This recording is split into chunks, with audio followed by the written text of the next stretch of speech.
सावकाश, मान सरळ, दोन्ही हात जागेवर आणि पाय सरळ. आता दुसरा पाय गुडघ्यातनं पाकवायचाय, अपोजिट साइडला ठेवायचाय.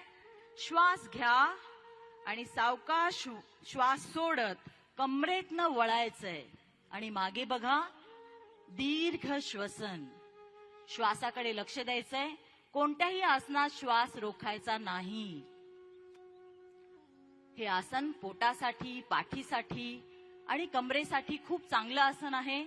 सर्वजण हे आसन करू शकतात.